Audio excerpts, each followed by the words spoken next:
오늘 본문은 이스라엘의 모든 역사 가운데 나타나신 하나님의 은혜와 도움의 손길을 노래로 부른 내용이 기록이 되어 있습니다. 우리가 다 읽지는 못했지만은 1절에서 4절까지 읽었고요. 23절에서 26절까지 읽었는데 4절까지 내용은 전능하신 하나님께 감사하고 있습니다. 그리고 5절에서 9절까지 내용은 온 세상을 창조하신 하나님께 감사하고 있고요. 10절에서 15절까지는 400년 동안 애굽 노예 생활을 하는 데서 하나님께서 이끌어내 주시고, 그리고 그 노예 생활을 끝내 주실 뿐 아니라 홍해를 가르신 하나님께 감사하고 있습니다. 그리고 16절에서 22절까지는 그 백성들을 인도하셔서 강야를 통과하게 하시고 가나안 땅을 하나님께서 주신 것을 감사하고 있습니다. 그리고 오늘 우리가 읽었던 23절에서 26절까지 비천한 우리까지도 하나님께서 기억하여 주시고 대적들의 손에서 우리를 건져 주셨을 뿐만 아니라 모든 육체에게 먹을 것을 주신 하나님께 감사하고 있습니다. 그래서 1절에서 26절까지 매절마다 감사하라 감사하라 이렇게 감사가 반복되고 있을 정도로 오늘 본문은 이 감사가 넘치고 있다고 볼 수가 있겠습니다. 특별히 모든 절에 후미에 보니까 그 인자심이 영원하미로다 이렇게 반복하고 있어요. 여기서 인자라는 것은 헤세드입니다. 히브리어로 헤세드. 여러분 들어봤죠? 저번 10월 2일 날 우리 주일 오전 예배 때 호세아 10장 12절 말씀, 우리가 우리의 묵은 땅을 기경해서 하나님의 공의를 심으면은 우리가 거둘 수 있는 것이 무엇이라고 했습니까? 바로 인애라고 했어요. 인애. 그 인애라고 번역이 되어 있지만 오늘 본문의 인자와 똑같은 내용이에요. 즉 헤세드로 히브리어는 기록이 되어 있다는 거죠. 그래서 이 헤세드라는 건 뭐냐? 히브리어로 헤세드라는 것은 하나님께서 자기 백성에게 베푸시는 한결같은 사랑, 그것을 바로 헤세드라고 합니다. 영원하시고 한결같으시고 변함 없으시는 하나님의 사랑, 우리 인간에 향하신 그 하나님의 사랑을 헤세드라고 이야기한다라는 거죠. 그래서 오늘 시편 기자가 26번이나 하나님께 감사하라고 하는 이유는 바로 이 하나님의 헤세드, 즉 우리 인간을 향하신 하나님의 사랑이 한결같을 뿐만 아니라 영원하시기 때문에 하나님께 감사하라 이렇게 부르짖고 있는 것이죠. 우리 인간의 사랑은요 너무나 조건적이고 한계적이죠. 그래서 뭐뭐이기 때문에 사랑이에요. 뭐뭐이기 때문에 사랑. 이걸 무엇이라고 하느냐면은 조건적 사랑이라고 하고 에로스라고 해요. 에로스. 그래서 이 에로스는 조건이 있습니다. 뭐뭐이기 때문에, 저 사람이 돈이 많기 때문에, 저 사람이 직업이 좋기 때문에, 저 사람이 잘생겼기 때문에, 저 사람이 가문이 좋기 때문에, 저 사람이 나를 행복하게 해줄 수 있을 것 같기 때문에, 그래서 콩깍지가 씌워서 결혼을 하죠. 그렇지만 나중에 콩깍지가 벗어지면 어떻습니까? 힘들죠. 그래서 조건은 환경에 따라 바뀔 수밖에 없잖아요. 시간이 따라서 바뀔 수밖에 없어요. 제한적이고 한계적이기 때문에 영원할 수가 없거든요. 그렇기 때문에 이혼도 하고 부부싸움도 생기고 가정이 파탄이 일어나는 그런 일들이 생기는 겁니다. 영원하고 한결같으면은 부부가 서로 싸울 이유가 있겠습니까? 헤어질 이유가 없는 거죠. 이혼하면 안 되는 거죠. 그러나 우리 인간의 사랑은 그렇지 못해요. 한계적이고 조건적이에요. 원래 그 사랑 자체가 시작부터가 조건적이었기 때문에 나중에 결국에는 이 사랑은 영원할 수가 없다라는 거죠. 그러나 하나님의 사랑은 어떻습니까? 조건과 환경에 상관이 없어요. 그래서 이 하나님의 사랑은요, 뭐뭐임에도 불구하고의 사랑이에요. 뭐뭐임에도 불구하고 사랑. 우리가 자격이 없음에도 불구하고, 우리가 하나님의 사랑을 받을 만한 그런 자격이 없는데도 불구하고 하나님은 우리를 택하여서 하나님의 자녀로 삼아 주셨고 하나님께서 우리에게 구원을 선물로 주셨습니다. 우리는 능력이 없음에도 불구하고, 우리가 가진 것이 있지 않음에도 불구하고, 우리가 하나님 앞에 좋은 것을 드리지 못했음에도 불구하고 하나님은 영원히 우리를 사랑하고 있다는 겁니다.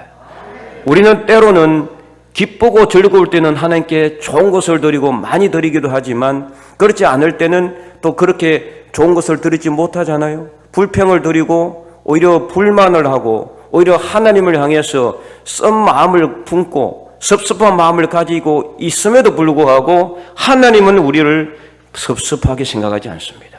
한결같은 사랑으로 우리를 대하고 계신다는 거죠. 만약에 하나님께서 우리 인간처럼 조건과 환경에 따라서 그 마음이 바뀐다라면 오늘 이 자리에 남아있을 사람이 몇 명이나 되겠습니까?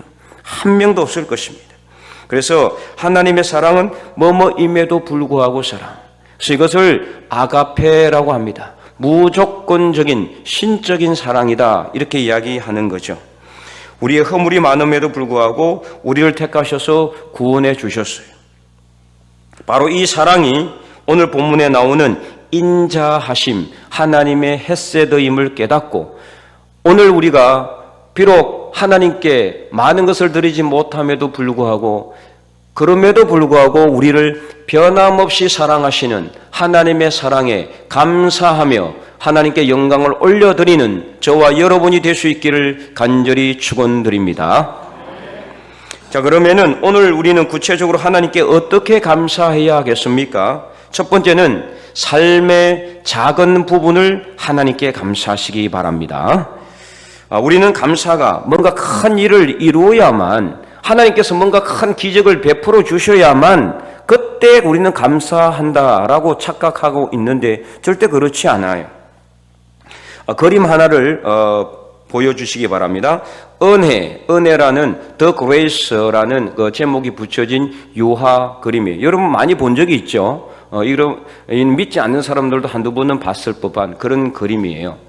원래는 흑백 사진인데 사진을 유화로 칼라로 이제 다시 그린 그림인데요.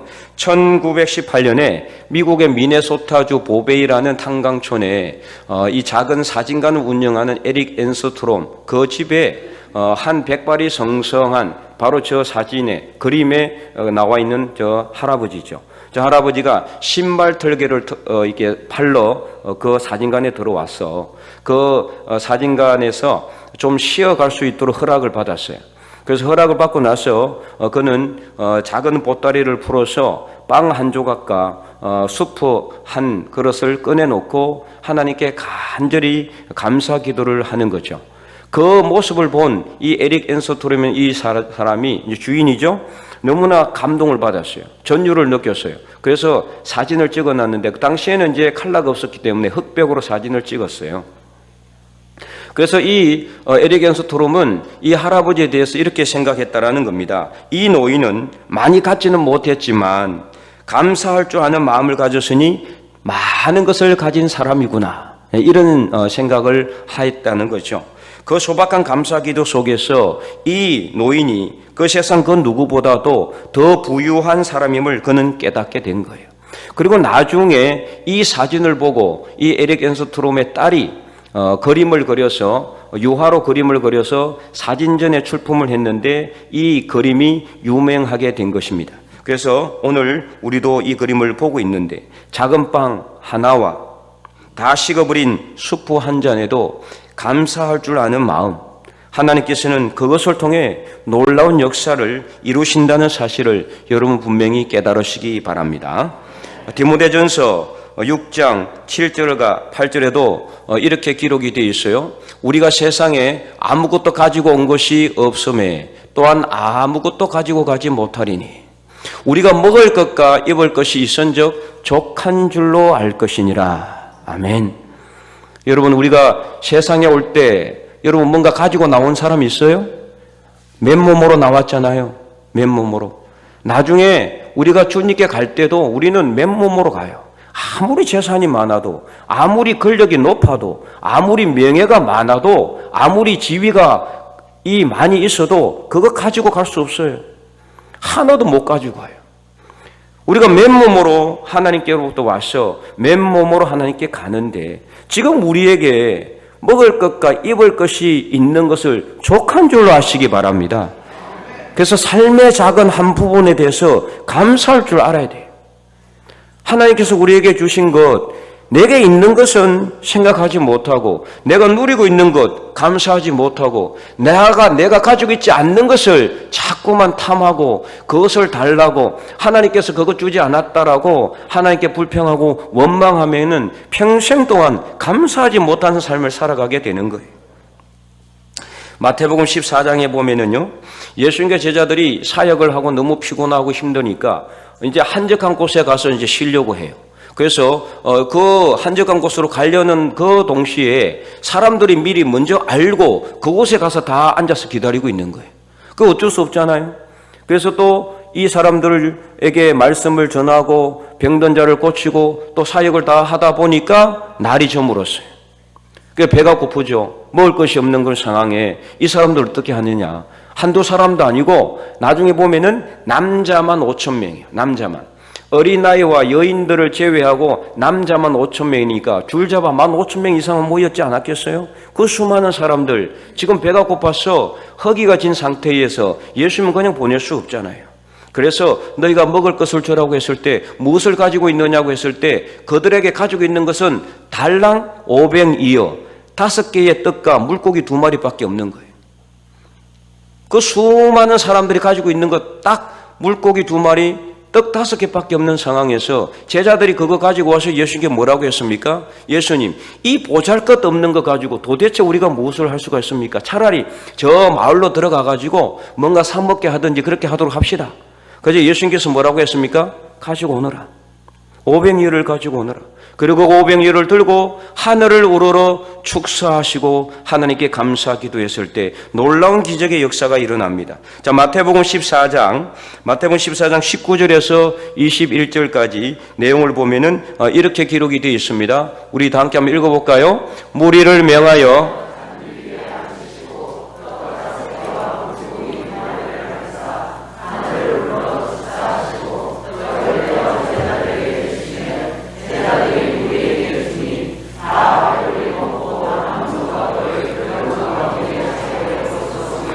먹은 사람은 여자와 어린이 외에 5,000명이나 되었더라. 아멘. 네, 놀라운 기적이 일어나게 된 거예요. 놀라운 기적이. 남자만 5,000명이나 먹고 12강주리가 남는 역사가 일어났어요. 근데 이 역사가, 이 기적이 어떻게 일어났느냐? 예수님께서 하나님의 아들로서 능력이 있기 때문에 물론 그렇기도 하지만은 거기는 더 근본적인 이유가 있어요. 그것은 무엇이냐? 바로 19절 말씀에 하늘을 우러러 이 떡 5개와 물고기 2마리를 가지고 축사하셨다 그래서, 여기서 축사는 우리가 행사 때 하는 축사란 뜻이 아니에요. 이 원어 헬라어 축사는 하나님께 감사 기도하다라는 뜻입니다. 하나님께 감사 기도. 이 떡 5개와 물고기 2마리라도 주신 하나님께 감사했을 때 남자만 5,000명이 먹고 12강주리가 남는 역사가 일어나게 된 줄로 믿으시기 바랍니다. 이 사소하고 보잘것없는 것도 하나님께서 주신 것을 감사하면은 우리 삶 속에서도 이러한 오병이어의 기적의 역사가 일어나게 될 줄로 믿으시기 바랍니다. 그래서 작은 것에 감사할 수 있어야 돼요. 이것밖에 없다라고 생각하면은 불평과 원망밖에 생기지 않지만 이것이라도 주신 것을 우리가 생각한다 그러면은 감사가 넘치게 되는 거죠. 여러분, 우리가 감사할 제목이 없어서 감사 못하는 게 아니에요. 감사 제목이 넘쳐나고 있는데도 불구하고 우리가 찾지 못하기 때문입니다. 여러분 주변을 둘러보시고 여러분의 삶을 한번 살펴보시기 바랍니다. 때로는 힘들고 어려운 일이 당연히 있어요. 육신의 질병 가운데 있기도 하고요. 어떤 사람은 정말 삶의 어려움 때문에 힘든 분들도 많이 있어요. 그러나 그럼에도 불구하고 이 작은 것 하나라도 주신 것, 지금 내가 살아 숨쉬고 있는 것, 지금 내가 살아있는 것, 이런 거 감사해 본 적이 있습니까?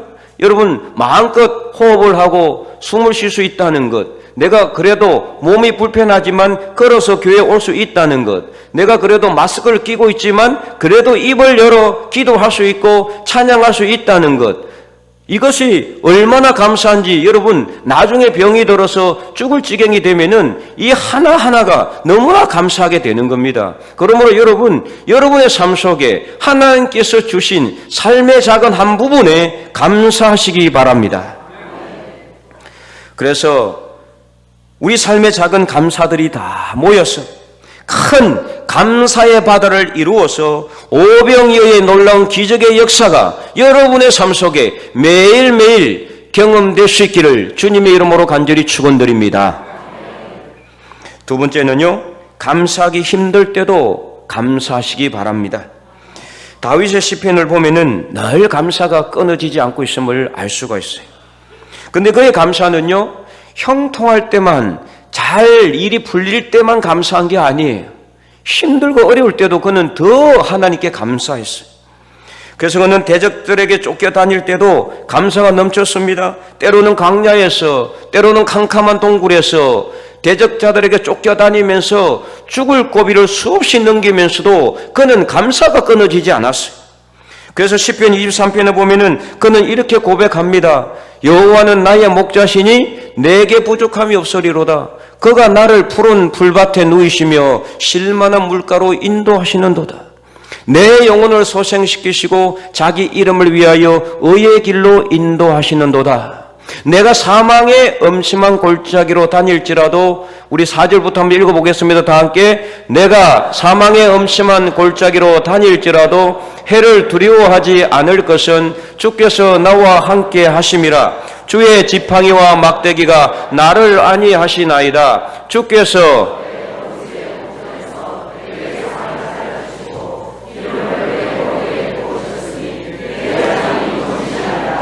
내 평생의 선하심과 인자하심이 반드시 나를 따르리니 내가 여호와의 집에 영원히 살리로다. 아멘. 여러분, 이 다윗의 시편의 23편의 고백은요, 그가 형통할 때 하나님께 부르는 게 아니에요. 힘들고 어려울 때, 아무것도 없었을 때, 그를 따라다니는 사람은요, 병든 자들, 다리 저는 자들, 마음 상한 자들, 오늘날로 안 좋은 말로 이야기하면 쉽게 말하면 폐잔병들만 따라다녔어요. 사회에서 소외당한 사람들, 집에서 쫓겨난 사람들, 아무에게도 주목받지 못한 사람들만 다윗을 따라다녔어요. 300명, 400명이. 이 사람들을 데리고 다니면서 처량한 신세, 정말 하나님께 왜 나에게 이런 삶을 주셨는지 한탄할 수도 있었지만 다윗은 그렇게 하지 않았어요. 여호와는 나의 목자시니 내게 부족함이 없으리로다.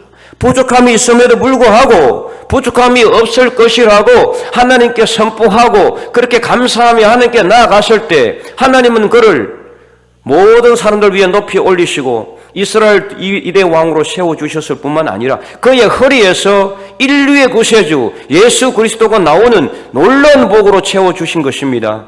오늘 우리도 우리 삶 속에 우리가 감사할 수 있는 것만 감사하지 마시고 감사하기 힘들고 어려울 때에도 하나님께 미리 감사해 보시기 바랍니다. 그러면 그 감사를 통해서 더 놀라운 하나님의 복이 여러분의 삶 속에 차고 넘칠 수 있을 줄 믿습니다. 사랑의 원자탄이라고 별명을 가진 손양원 목사님이 있습니다. 여러분 다 들어봤죠? 이미 알고 계신 분은 한 번 더 들으시고요. 모르는 분들도 있으니까. 그는 일제 때 신사참배를 하지 않는다는 이유로 옥고를 치루었습니다.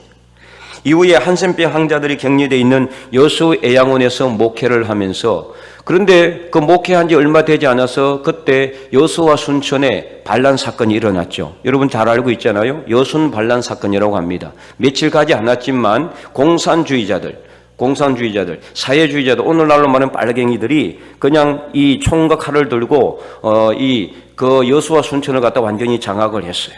그리고 그들이 가장 먼저 죽인 사람들이 대부분 누구냐? 예수 믿는 사람들이에요. 왜냐하면 기독교인들이 공산주의를 반대하거든요. 그래서 그때 손양원 목사의 두 아들 장남과 차남이 하루아침에 총살을 당합니다. 두 아들을 하루아침에 잃고 나서 비통에 젖어 있는 그 상황에서 이제 두 아들의 장례식장에 나타난 이 아버지 손양원 목사는 10가지 감사 제목을 하나님께 발표를 합니다. 정말 그 두 아들을, 생때 같은 두 아들을 잃고 비통에 젖어 있어서 눈물도 나오지 않을 그 상황 가운데서 있었지만은 그가 감사할 수 있다는 것이 이거는 정말 너무나 기적적인 일이 아닐 수가 없죠. 그가 하나님께 감사했던 내용 10가지를 살펴보면 첫 번째, 나 같은 죄인의 혈통에서 순교자의 자식이 나오게 하심을 감사합니다. 두 번째, 허다한 성도들 중에 어찌 이런 보배들을 주셨는지 감사합니다. 세 번째, 삼남 삼녀 중 두 아들 장자와 차자를 하나님께 바칠 수 있어서 감사합니다. 네 번째, 한 아들의 순교도 귀한데 두 아들의 순교라니요 너무나 감사합니다. 다섯 번째, 예수 믿고 누워 죽는 것도 감사한데 하물며 전도하다 총살 순교 당하다니 감사합니다. 여섯 번째, 미국 유학 가려고 했던 아들 더 좋은 천국에 갔으니 감사합니다. 일곱 번째, 두 아들을 죽인 원수를 아들로 삼고자 하는 사랑의 마음을 주신 것을 감사합니다. 여덟 번째, 두 아들의 순교로 무수한 천국의 아들들이 생길 것이니 감사합니다. 아홉 번째, 이 같은 역경 속에서도 이상의 8가지 진리를 깨닫게 해주신 하나님께 감사합니다. 열 번째, 끝으로 나에게 분수 넘치는 가분한 복을 주신 하나님께 감사하며 모든 영광을 올려드립니다. 손양원 목사는 이후에 실제 두 아들을 죽인 그 손안재선이라는 사람을 양자로 자기 호적에 입적을 합니다. 참 있을 수 없는 일이죠. 감사하기 힘든 상황에서도 10가지 감사 제목을 그는 하나님께 올려드렸고, 그는 말로만 감사한 것이 아니라 실제 그 감사를 실천했어요.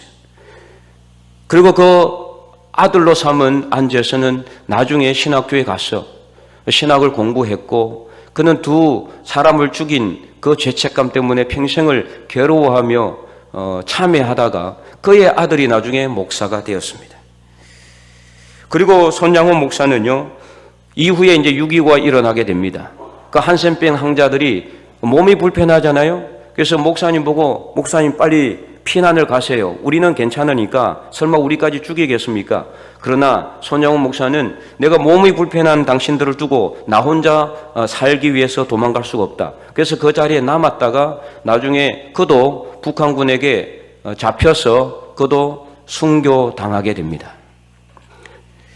절대로 감사할 수 없는 상황에서 감사의 삶을 산 손 목사님의 사랑은 이후에 수많은 사람에게 영적인 감동을 주었고, 그 선한 영향력이 오늘까지 이렇게 이어져 내려오고 있는 거죠.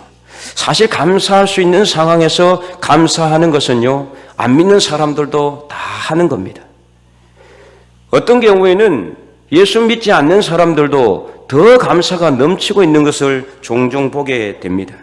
그러므로 오늘 우리는 감사하기 힘든 상황 가운데서도 하나님께 감사할 수 있는 성숙한 그리스도인들이 되기를 간절히 바랍니다. 그 이유는 바로 우리를 죄에서 구원하신 하나님 때문에 여러분 감사하시기 바랍니다.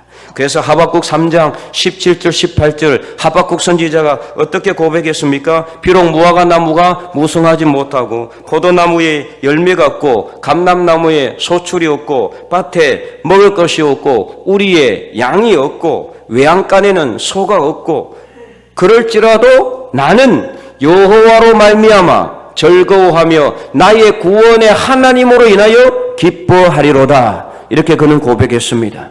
여러분 삶 속에 어려움이 있습니까? 없는 것이 많이 있습니까? 아니면 불편한 것이 많이 있습니까? 여러분, 그 없는 것들 중에 분명히 있는 것은 하나님께서 우리를 위해서 그 독생자 예수님을 보내주셨고, 예수님을 믿는 우리는 구원을 선물로 받고 있다는 것을 분명히 믿으시기 바랍니다. 아무것도 없을지라도 오늘 저와 여러분에게는 나중에 우리가 죽어도 천국에 갈 수 있다는 천국의 시민권이 있습니다. 구원의 멸류관이 우리에게는 분명히 예정되어 있습니다. 그러므로 그 구원을 하나님께서 선물로 주신 것을 생각한다면은 감사할 수 없는 조건이 있을 수가 없는 겁니다. 언제나 감사할 수 있는 겁니다. 그러므로 여러분 항상 감사하시기 바랍니다. 언제나 감사하시기 바랍니다. 늘 감사하시기 바랍니다. 그래서 그 감사의 조건 속에서 오늘 하나님께서 우리를 통해서 주시는 복이 차고 넘칠 수 있기를 주님의 이름으로 간절히 축원드립니다.